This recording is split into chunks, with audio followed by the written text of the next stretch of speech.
Ya Allah, dekatkan aku kepadamu. Ya Allah, jadikan aku terhubung dengan ridha-Mu. Ya Allah, berikan aku kemuliaan-kemuliaan. Sekalipun belum haji, berikan pahala haji dan umrah kepadaku. Masya Allah. Ya, begitu antum selesai, salam dapat senilai haji dan umrah.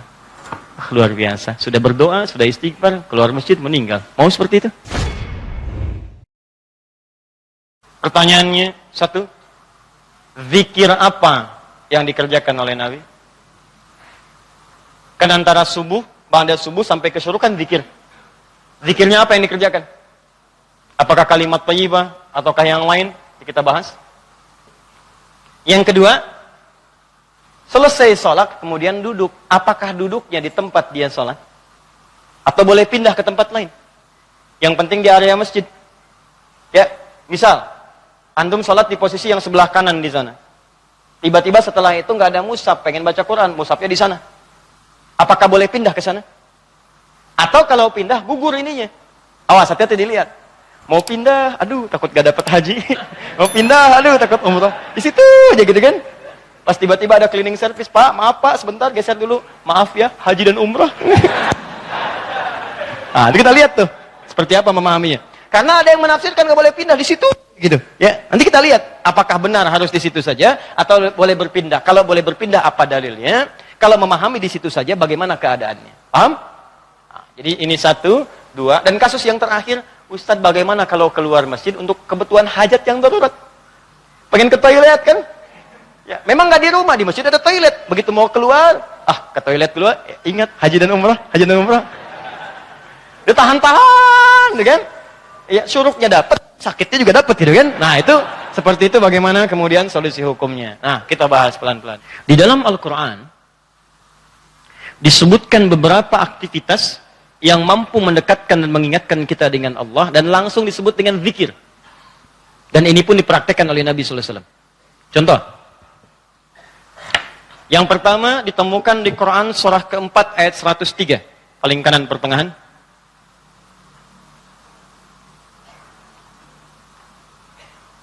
Fa idza qadaytumus salata fadhkurullaha qiyaman wa qu'udan wa ala junubikum.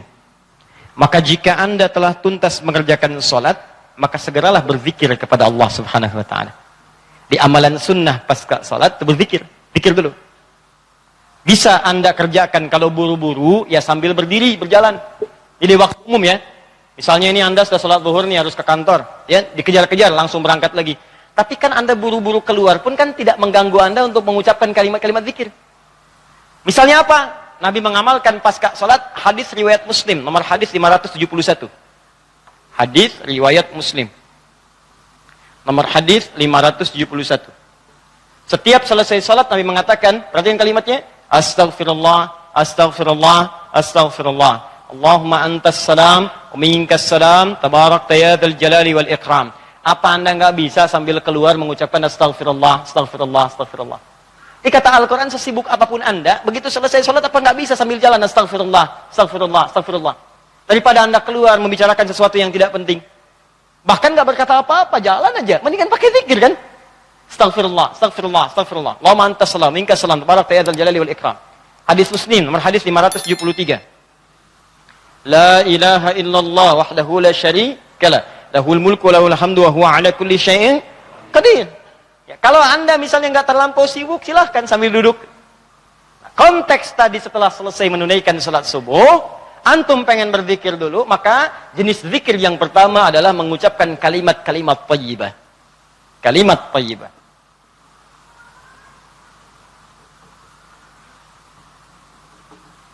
Bisa sifatnya istighfar. Ini dalilnya. Ya. Astaghfirullah, astaghfirullah, astaghfirullah. Ini yang paling singkat. Mau yang agak panjang, Astaghfirullahaladzim, alladzi la ilaha illa huwal hayyul qayyum wa natubu ilaihi. Silakan. Ya, kalau mau yang paling singkat, astaghfirullah, astaghfirullah, astaghfirullah. Sambungkan Allahumma antas salam, minkas salam, tabarakta ya dzal jalali wal ikram. Tambah lagi dengan kalimat-kalimat tauhid. La ilaha illallah wahdahu la syarika lahu, mulku wa lahul hamdu wa huwa ala kulli syai'in qadir. Kalau mau ditambahkan yang lebih lengkap ada La ilaha illallah wahdahu la syarika lah, lahul mulku wa lahul hamdu yuhyi wa yumiitu wa huwa ala kulli syai'in qadir. Singkatnya kalimat tauhid. Ini masuk dalam kategori kalimat thayyibah. Ini. Dalilnya yang ini. Hadis Muslim, wal hadis 573.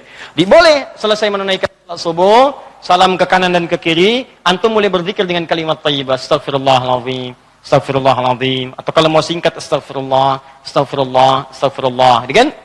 Baik, teman-teman, ingat baik-baik ya. Karena zikir itu definisinya segala aktivitas yang membuat kita dekat dan ingat kepada Allah. Jadi ketika mengucapkan kalimat ini bukan sekedar diucapkan di lisan. Kalau cuma diucapkan jangankan antum. Anak-anak antum yang 5 tahun, 4 tahun belum balik pun bisa. Apa bedanya bacaan antum dengan bacaan mereka? Sambil ingat Allah. Sambil diingat. Astagfirullah. Apa artinya astagfirullah? Ya Allah, ampuni saya. Saya minta ampun. Ada dosa yang dilakukan. Dosanya disebut dengan zambun. Sifat Allah yang mengampuni disebut ghafir. Ghafir. Muncul surat ke-40 namanya surat Ghafir. Baca ayat yang ketiga, kata Ghafir disandingkan dengan zambun. Ghafiriz zambi wa qabilit taubi. Allah punya sifat Ghafir. Ghafir pemilik ghafar, ampunan. Allah mengampuni orang berbuat dosa. Kalau Anda pengen minta ampun, ucapkan astagfirullah. Istighfar itu permohonannya. Istighfar permohonan ampun, ucapannya astagfirullah. Ampunannya ghafara ghufran, yang punya ampunan ghafir. Kata Allah, saya ghafir. Quran surah 40 ayat 3. Ghafiriz dzambi, minta ampun hei yang punya dosa, minta ampun kepada saya. Ketika engkau minta, saya akan ampuni. Saya tanya pada antum, siapa yang enggak punya dosa? Yuk angkat tangan. Ayo enggak usah malu, angkat aja, saya pulang. Kalau enggak punya dosa bersih kan? Nah, kalau Anda merasa banyak dosa, diberi peluang habis sholat, istighfar, istighfar. Makanya ketika istighfar, jangan cuma diucapkan. Coba rasakan, punya dosa apa sampai hari itu? Dosa apa?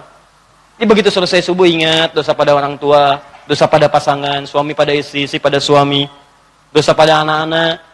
Anak-anak orang lain aja yang nggak punya mobil, nggak punya motor, bisa mendidik anaknya hafal Quran, sholatnya bagus. Masa antum udah banyak fasilitas ke masjid? Enggak, jemaah, enggak, bangun terlambat. Antum kurang apa lagi untuk mendidik anak dengan baik? Maka istighfari. Jangan-jangan anak itu nggak soleh bukan karena dia nggak mampu, karena antum nggak bimbing mereka. Makanya antum akan ditanya tuh, jangan dikira mudah punya titipan anak. Jangan dikira mudah, antum akan ditanya. Kenapa ini nggak sholat? Nanti akan ada terjadi di hari kiamat, ini sahih riwayatnya, akan terjadi di hari kiamat. Nanti ada orang tua hampir ke surga, anaknya mau ke neraka, dan dia menyatakan keberatan di hadapan Allah. Begitu menyatakan keberatan, ternyata dosanya dosa orang tua. Anak itu tuh nggak menyembah Allah dengan baik karena dosa orang tuanya. Maka tertukarlah anaknya ke surga, orang tuanya ke neraka. Hati-hati. Dan ada juga yang terbalik. Orang tua ke neraka, anaknya mau ke surga. Orang tua menyatakan keberatan kepada Allah. Dan nanti kejadiannya sangat luar biasa. Nanti lain waktu kita akan bahas. Cukuplah ada banyak keterangan dalam Al-Quran. Ada yang bapaknya Nabi, Rasul bahkan, punya anaknya ada yang suami, istrinya nggak taat. Ada yang istrinya solihah, suaminya nggak. Seperti Asia dengan Fir'aun. Ada yang suaminya bagus, istrinya nggak. Banyak seperti Lut dengan istrinya. Ada yang bapak, anak dengan istri nggak taat. Seperti Nuh. Itu bukan dongeng, itu kisah disampaikan supaya kita bisa hati-hati. Seakan-akan Allah mengatakan begini, cukup aja orang-orang masa lalu begini. Kalian jangan begitu. Saya buka kisah seperti ini supaya keluarga kalian selamat. Makanya istighfarin. Istighfar, sambil istighfar, lumayan tuh begitu istighfar, dosa diampuni, ampuni. Belajar nangis lah kalau istighfar tuh belajar nangis. Gak bisa nangis, nangis. Gak bisa nangis, besoknya nangis. Gak bisa nangis juga, tangisi diri Anda yang belum bisa menangis. Bismillah. Ingat mungkin saat itu diwafatkan oleh Allah. Ingat. Bagaimana kalau saat itu wafat, anak Anda belum baik, istri Anda belum baik, dan Anda akan dihisab dalam keadaan sesuatu yang belum sempurna dalam kehidupan. Ya. Kemudian juga zikir. Bisa jadi juga bacaan Al-Quran. Baca Al-Quran. Itu masuk kategori zikir. Dalilnya Quran, surah ke-15 ayat 9. Al-Quran disebut oleh Allah dengan zikir. Inna nahnu nazzalna dzikra wa inna lahu lahafizun. Sungguh kami turunkan Al-Quran sebagai zikir, kata Allah. Hal yang mampu mendekatkan seseorang dengan Allah. Makanya kalau antum sedang baca Al-Quran, bukankah perasaan Anda merasa lebih dekat dengan Allah? Ya, kalau nggak percaya silakan. Lebih dekat gitu. Nah, kalau sudah semakin dekat hubungannya dengan Allah, jangankan baca, dibacain aja punya getaran dalam jiwanya. Ya, buka Quran surah ke-8 misalnya, ya Al-Anfal ayat kedua. Kata Allah, "Innamal mu'minuna alladzina idza dzukirallah", zikir. "Idza dzukirallahu wajilat qulubuhum". Orang-orang yang imannya bagus itu baru dengar nama Allah disebut getaran dalam jiwanya.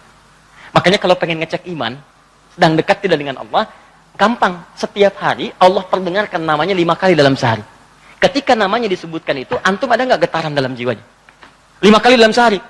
Subuh, zuhur, asar, maghrib, isya. Allahu Akbar, Allahu Akbar. Bukankah nama Allah? Dikala antum sedang dengar suara adzan, itu nama Allah diperdengarkan. Ada getaran nggak di hatinya? Ya, yang imannya hebat itu belum diperdengarkan, dia udah siap-siap. Sebenarnya adzan zuhurnya itu jam 12:08. Kok bisa jam 11 udah siap-siap? Padang mandi dulu, wudu dengan sempurna, berangkat ke masjid. Itu tandanya imannya luar biasa. Ada orang yang saat dipanggil baru ingat, Allahu Akbar, Allahu Akbar. Ya Allah, sudah masuk zuhur, siap-siap. Imannya standar. Standar. Itu yang biasa. Begitu dipanggil, ingat. Ada orang yang sama, Allahu Akbar, Allahu Akbar. Ya Allah, sudah adzan, baru adzan, belum qomat. Itu iman bermasalah. Imannya lemah bermasalah. Karena itu, hubungan yang dekat dengan Allah, langsung ingat Allah disebut dengan zikir. Karena itu kata Allah, saya turunkan Al-Quran. Di antara fungsinya untuk zikir. Jadi kalau anda ba'da salat subuh, misalnya, sudah astagfirullah, astagfirullah, astagfirullah, istighfar, syuruk belum muncul. Ambil mushaf. Ya, baca. Saya pengennya istighfar aja Ustaz, astagfirullah, syuruknya belum tiba juga, astagfirullah, belum syuruk juga, ada astagfirullah. Ya. Iya. Ambil mushaf, baca. Pahala lebih banyak. Setiap hurufnya 10 kebaikan. Ya, 10 kebaikan. Ramadan nanti tambah jadi 100. Setiap hurufnya 100. Makanya saya sarankan dari sekarang bikin kurikulum. Nanti bulan depan saat masuk Sya'ban, saya akan terangkan kurikulum Nabi saat di bulan Ramadan. Nanti yang bisa dikerjakan saat Ramadan apa saja. Kelemahan orang Islam sekarang, begitu masuk Ramadan, dia tidak punya rencana kegiatan Ramadan. Akhirnya ketika masuk Ramadan, itu asal saja yang mau baca-baca. Ya tidak, mau taraweh-taraweh, mau enggak-enggak. Awal-awal Ramadan semangat semua, penuh. Lihat pertengahan, kemajuan, maju sapnya, maju, hilang. Teruskan. 3. Kalau Ustadz saya tuh misalnya mushaf nggak ada, boleh nggak saya misalnya dari hafalan? Boleh. Karena menghafal Quran itu bagian dari zikir. Bahkan keutamaan menghafal Quran itu 4 kali lebih mulia, lebih utama dibandingkan sekadar baca.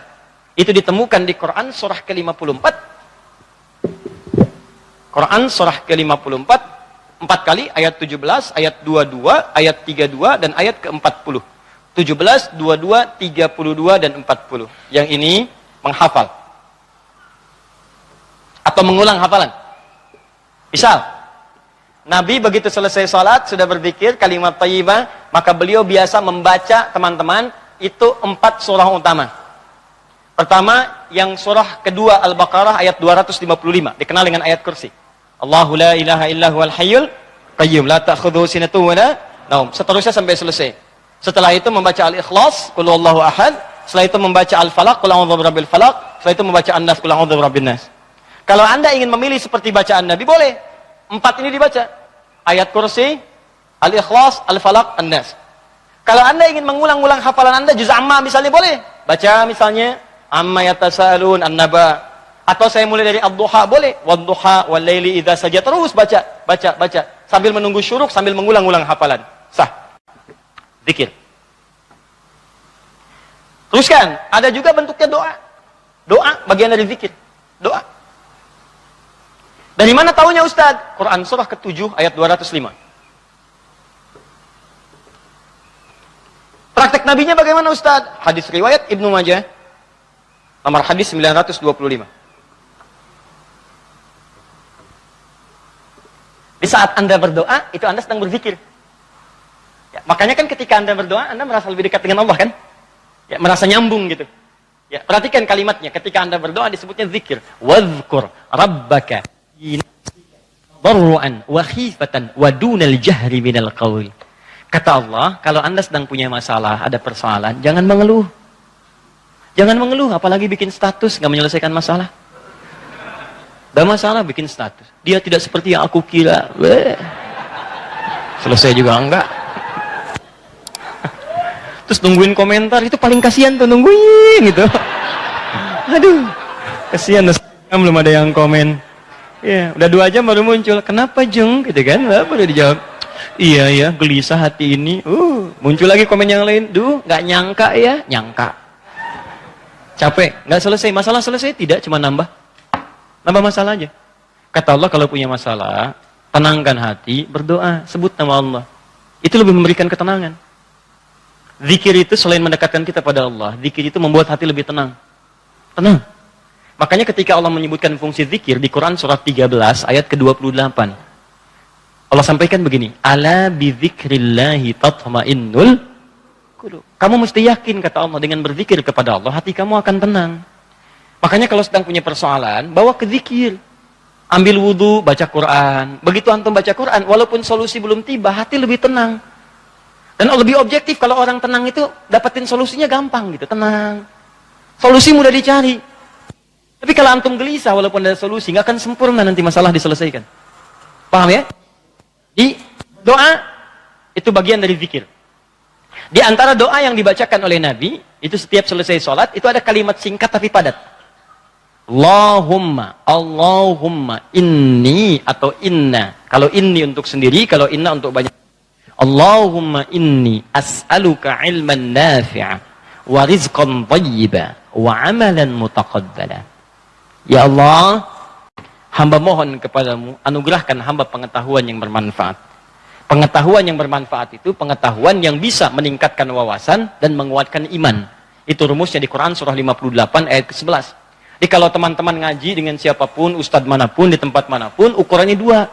Wawasannya bertambah enggak? Awas hati-hati, kalau ngaji tapi wawasan enggak bertambah, itu ada sesuatu yang salah di pengajiannya. Ngaji cuman ketawa aja gitu kan? Ya, tapi enggak jelas dapatnya apa.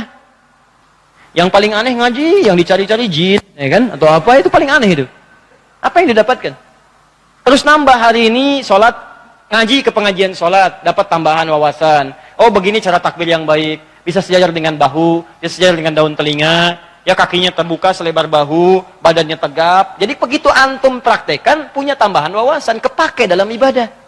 Oh begini cara sujud yang sempurna, ajari. Itulah yang disebut dengan teman-teman ilmu yang baik. Yang kedua, imannya meningkat, lebih dekat dengan Allah. Jadi kalau antum ngaji dimanapun, di antara cirinya wawasannya luas, tapi keimanan pun bertambah. Karena ada orang yang belajar Islam Pak, cuman keimanannya makin berkurang. Itu yang paling aneh tuh orang-orang liberal. Belajar Islam ke Eropa, belajar Islam ke Amerika, pulang-pulang konslet. Betul ya, semua agama sama, menuju Tuhan yang sama, cuman caranya beda-beda. Ente ini aneh, belajar Islam pada orang yang bukan Islam. Belajar sholat pada orang yang tidak sholat, ya bagaimana bisa mendapatkan nilai-nilai sholat dalam kehidupan? Makanya pulang-pulang pada aneh. Hargailah hak LGBT. Banyak akhirnya, jadi penyakit akhirnya gitu kan. Nah, dan kita doakan dengan baik, arahkan pada yang baik. Jadi kalau ada yang kurang-kurang tuh kita doakan. Ya buang dulu celaan-celaan. Yang kalau mau dicela itu perbuatannya, bukan orangnya. Celak perbuatannya, kemudian doakan kepada yang lebih baik. Karena boleh jadi dia bisa berubah dalam kebaikan. Paham sampai sini? Jadi demikian teman-teman sekalian. Ya, doa isi. Kemudian di situ awas hati-hati ya, dua ya cirinya ya. Satu, imannya menguat, kedua wawasan bertambah. Termasuk pengajian saya ini ya, kalau saya mengajar dimanapun, tidak membuat Anda lebih dekat dengan Allah, tolong tinggalkan saya. Anda cari guru lain. Cari guru lain, cari yang baik-baik. Yang membuat Anda lebih dekat dengan Allah. Atau Anda lebih dekat dengan Allah, cuman sayang, wawasan gak bertambah, itu pun bahaya. Ibadah gak cukup dengan semangat. Ya Allah, saya banyak dosa, saya pengen berubah ya Allah. Saya semakin kuat imannya, besok saya sholat subuh 4 rakaat. Gak bisa. Ya. Jadi iman kuat tapi wawasan gak ada gitu. Begitu sholat subuh 4 rakaat, itu kan bahaya. Ya, paham ya? Jadi dua ini mesti balance ya, antara iman dengan ilmu itu mesti seimbang. Tayyib. Fokus baik-baik. Satu, kita ulangi apa saya tadi, satu kalimat thayyibat. Yang kedua, bacaan Al-Quran, kan? Yang ketiga, baca hafalan ayat-ayat Al-Quran. Yang keempat, doa. Yang kelima, menyebutkan nama-nama Allah atau Al-Asma'ul Husna. Boleh, itu zikir.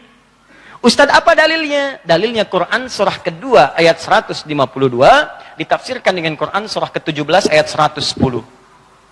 Quran surah kedua ayat 152 paling kanan sebelah bawah ditafsir dengan Quran surah 17 ayat 110 paling kanan di pertengahan. Ini bagian terakhir. Quran surah kedua ayat 152 Allah minta Fadhkuruni. Kata Allah, zikir, sebut aku, sebut aku, sebut aku. Sebut nama Allah. Orang-orang yang sering menyebut Allah, maka akan disebut-sebut namanya oleh Allah. Indah ya. Antum aja nama disebut-sebut di TV, senangnya luar biasa kan? Wah, Pak Asep adalah jamaah subuh yang sangat luar biasa. Datang ke Masjid Nurul Bahri, jam 3 sudah di masjid, masuk tayangan Anda. Tapi memang disayangkan, jam 3 sudah adzan Pak Asep, ya kan? Tapi kan antum enak. Ya, disebutkan di TV tersanjung. Ya, disebutkan di komplek tersanjung. Kenapa antum tidak merasa tersanjung ketika nama antum disebut-sebut oleh Allah Subhanahu wa taala? Kata Allah, "Fadhkuruni adzkurkum." Sebut namaku. Ketika engkau menyebutku, aku akan sebut-sebut namamu. Maka ada hamba-hamba Allah yang disebut oleh Allah. Sipulan, sipulan, sipulan, sipulan. Ya, di antara yang disebut itu ada 2. Siapa? Orang-orang yang sering menyebut nama Allah, khususnya terkait dengan nama-namanya yang mulia. Dari mana taunya? Tafsirkan dengan Quran surah 17 ayat 110. Perhatikan kalimatnya. Kata Allah, "Qulidullaha." Panggil aku Allah. Sebut. Minta. Ada masalah, ada doa, ada masalah, ada solusi, pengen nyebut Allah, sedang punya persoalan, sebut. Kata Allah, panggil namaku Allah. Awilur Rahman atau Ar-Rahman. Di paling singkat kalau Anda sedang ada masalah, pengen solusi, atau pengen menyebut nama Allah, sebut ya Allah, ya Allah, ya Rahman. Tapi Allah tawarkan begini, ayyamma tad'u falahul asma'ul husna. Ketika engkau ingin memanggilku, menyebutku, aku punya nama-nama terbaik yang sangat sesuai dengan kebutuhan kalian. Di teman-teman bisa sebutkan, misal Anda di pagi itu berharap rezeki pengen ditambah oleh Allah. Sebut, ya Allah ya Razzaq, ya Allah ya Razzaq, ya Allah ya Razzaq, ya Allah ya Razzaq. Allahumma zid fir rizqi, Allahumma rzuqni rizqan thayyiban halala. Ya Allah ya Razzaq, ya Allah pemilik rezeki, zidni fir rizqi, ya Allah tambahkan rezeki saya. Allahumma rzuqni rizqan halalan thayyiban. Berikan rezeki kepada saya yang halal dan yang terbaik yang mampu saya dapatkan. Anda sedang punya persoalan, sebut namanya, ya Allah ya Al-Fattah, ya Al-Fattah, ya Al-Fattah. Iftah li kullil khair.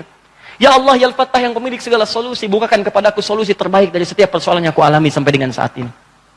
Anda ada yang ganggu di pekerjaan, ada yang sedang usil Islam, sebut ya Allah ya Jabbar, ya Jabbar, ya Jabbar, ya Malik. Ya Malik, ya Rabb, ya Malik, Allahumma ya Jabbar. Ya Allah yang Maha Pelindung. Raja dari segala raja, lindungi aku dari tangan-tangan orang-orang yang jahil.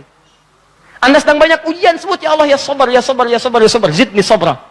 Ya Allah yang Maha memiliki segala sifat kesabaran, tolong tambahkan kesabaran pada diriku untuk bisa mampu mengatasi ujian yang tengah engkau ujikan. Anda yang sedang mau ujian, ya Allah, Allahumma ya Alim, ya Alim, ya Alim, ya Alim. Alimni ya Allah ma jahiltu, wanfa'ni bima ta'allamtu, wa najirni fi imtihani ya Allah bima radit. Ya Allah yang Alim, yang Maha pemilik ilmu, tambahkan ilmu kepadaku. Ajarkan apa yang belum aku ketahui, berikan manfaat pada apa yang telah aku pelajari, dan luluskan aku dalam ujian yang akan aku alami. Indah, minta, minta, minta. Kata Allah, "Udhkurni, fadhkuruni, adzkurkum." Sebut saya, aku sebut kamu. Engkau panggil namaku dengan nama terbaikku, aku berikan kemuliaan sesuai dengan apa yang kau butuhkan. Cukup Pak, 5 ini kerjakan habis subuh, selesai. Astaghfirullah, astaghfirullah, astaghfirullah. Allahumma antas salam. Habis itu baca Quran. Baca Quran diulang. Ya, ayat kursi, ayat kursi, ayat kursi, Al-Ikhlas, Al-Falaq, An-Nas. Habis itu kemudian antum berdoa, habis doa sebut nama Allah. Begitu lihat jam 8. Pip bunyi, waktu syuruk muncul, gitu kan? Kan sekarang ada zaman digital kan? Zaman digital. Ya, ngitungnya gampang kok, biasanya itu kalau dari subuh teman-teman dari waktunya itu 1 jam, 1 jam setengah itu udah masuk syuruk. 1 jam lah. 1 jam. Jadi kalau sekarang kurang lebih jam 5 misalnya, yaitu 1 jam kemudian, terus 1 jam lewat 10-15 menit sudah masuk ke syuruk. Ya, jadi begitu sudah masuk syuruk, ya antum tunaikan salat 2 rakaat. Ada yang nunggu dulu 5 menit supaya lebih aman misalnya, silakan. Gak ada masalah, tunggu 5 menit selesai. Tunaikan salat 2 rakaat. Begitu salat sujud lamain. Ya Allah dekatkan aku kepadamu. Ya Allah jadikan aku terhubung dengan ridha-Mu. Ya Allah berikan aku kemuliaan-kemuliaan. Sekalipun belum haji berikan pahala haji dan umrah kepadaku. Masya Allah. Ya begitu antum selesai salam dapat senilai haji dan umrah. Luar biasa. Begitu dapat keluar masjid meninggal dunia misalnya. Luar biasa. Pahala surga lah seperti itu. Ya sudah belajar, sudah berdoa, sudah istighfar, keluar masjid meninggal. Mau seperti itu? Nanti habis talim, insya Allah ya.